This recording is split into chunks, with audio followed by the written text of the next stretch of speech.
முதல் நாள் முதல் பாசுரம். அதுல ஆண்டாள் என்ன சொல்லிருக்காங்க தெரியுமா?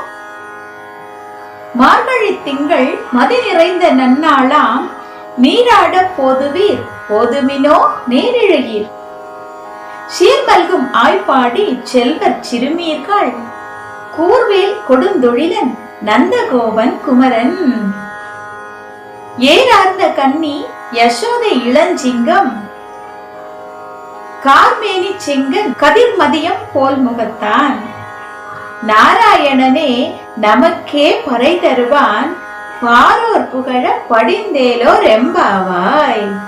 ஆண்டாள் ஆயப்பாடியில இருக்கிறதா நினைச்சுக்கிட்டு கன்னி பெண்களை எழுந்திருங்க, பொழுதாயிடுச்சு, நம்ம நீராட போகலாம் அப்படிங்கிற மாதிரி எல்லாரையும் கூப்பிடுறாங்க. மார்கழி மாசம் பௌர்ணமி அன்னைக்கு ஆரம்பிக்குது. இந்த பாசுரத்துல என்ன சொல்றாங்கன்னா, மார்கழி திங்கள், மார்கழி மாசம் மதி நிறைந்த நன்னாள்.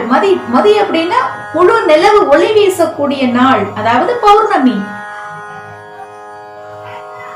வாங்க எல்லாரும் பொழுது விடிய போறது, நம்ம போய் நீராடிட்டு கண்ணபிரானை பாடுவோம், கண்ணபிரானை பாடி துதிப்போம் அப்படின்னு சொல்லி கூப்பிடுறாங்க. நந்தகோபனுக்கும்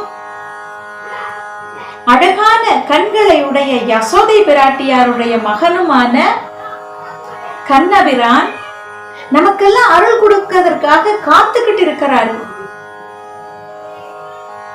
அழகான சூரியன் மாதிரி தக தக தக தகன்னு மின்னுதான், ஜொலிக்குதான் அவருடைய முகம்.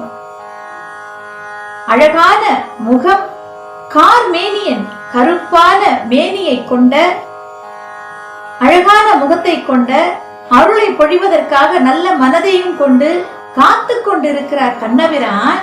அவரை நாம் பாடி துதித்தால் நமக்கு அவருடைய அருளும் கிடைக்கும், நல்ல கணவன் கிடைப்பான், நமக்கு புண்ணியம் கிடைக்கும். எழுந்து வாருங்கள் அப்படின்னு சொல்றாங்க. பாரூர் புகழ படிந்தேலோர் எம்பாவாய் அப்படின்னு சொல்ற ஆண்டாள்.